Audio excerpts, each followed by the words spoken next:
ఎప్పుడెప్పుడు తప్పు జరుగుతుందో అప్పుడు నాకు ఇలా అవుతుంది. శ్వాస పీల్చలేకపోతున్నాను.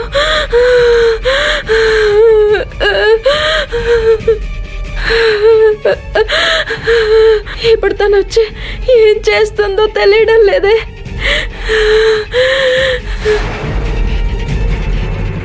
కీర్తనల కార్యక్రమం జరిగినప్పుడు సఖో కొంచెం సేపు లోపలికి వెళ్ళింది కదా, తనకి శ్వాస పీల్చడం ఇబ్బందిగా ఉందని చెప్పావు.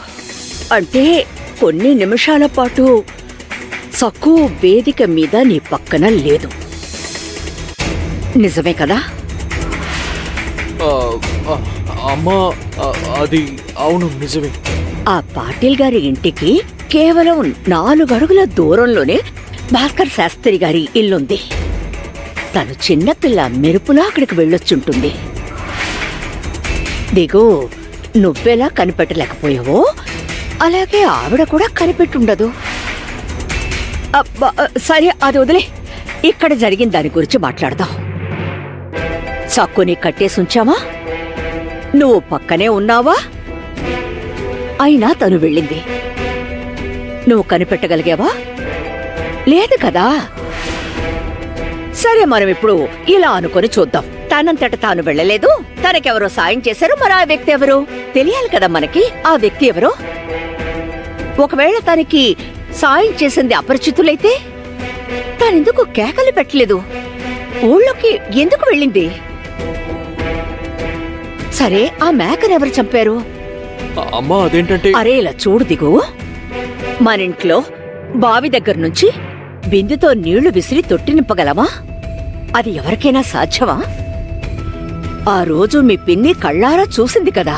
అమ్మా, కానీ నా మాట విను దిగు. ఈ ఒక్క సంఘటన మాత్రమే కాదు, ఇంకా ఊళ్ళో చాలా జరిగి వాటిని మనం కాదనిలేవు.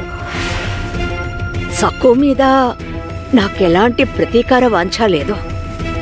కాని దిగు, గ్రామస్తులు కళ్ళారా చూశారు. మరవి అసత్యాలు ఎలా అవుతాయి? ఉదయం ఏదో ఆఫీసులో అలా కోపడ్డాను, కానీ ఇప్పుడు బాధపడుతున్నాను. ఏమంటున్నావు? అసలు సక్కు కావాలనే ఈ పనులని చేయలేదు. తననేదో దుష్టశక్తి ఆవహించడం వల్లనే తను ఇలాంటి అకృత్యాలు చేస్తుందేమో. చూడు దిక్కు, సక్కు నీ భార్య అన్నమాట కాసేపు మర్చిపో. ఊళ్ళో జరిగిన సంభవాల్ని ఒక్కసారి నువ్వు విశ్లేషించు.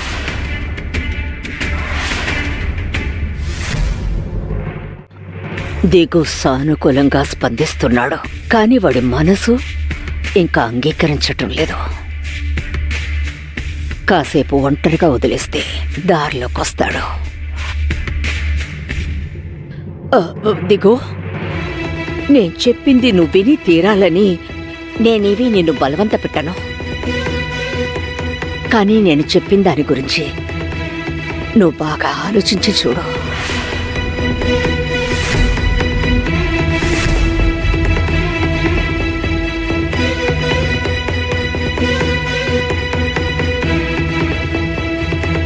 నిజంగానే అక్కడ అమ్మ చెప్పినట్టు జరుగుంటుందా? అసలు సక్కు కావాలనే ఈ పనులని చేయలేదు. తననేదో దుష్టశక్తి ఆవహించడం వల్లనే తను ఇలాంటి అకృత్యాలు చేస్తుందేమో.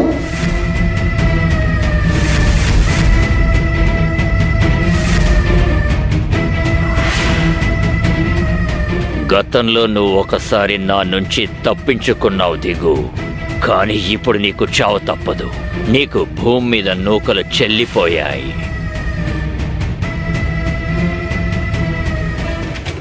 విను బాబు, ఇప్పుడు నువ్వు చిన్నపిల్లాడివి కాదు, పెద్దవాడు అవుతున్నావు కదా. ఇక మీదట నువ్వు బాధ్యతాయుతంగా ప్రవర్తించాలి. మొండితనాన్ని వదిలిపెట్టి పెద్ద తరహాగా ఉండాలి. నా మనసు మార్చే ప్రయత్నం చేయకు పెద్దమ్మా. నాకు మీరు చెప్పింది వినే ఉద్దేశం అస్సలు లేదు. మీరు చెప్పేది ఇదే కదా, సక్కు వదిన మాంత్రికురాలు, తను దుష్టురాలు. కానీ నేను చెప్పేది మీరు వినండి. సక్కు వదిన సున్నిత మనస్కురాలు, తను ఎప్పుడు ఎవరికి కీడు చెయ్యదు. మీరది గ్రహించకుండా తనని బాధ పెడుతున్నారు. మీరు తన మీద మూకుమ్మడి దాడి చేస్తున్నారు.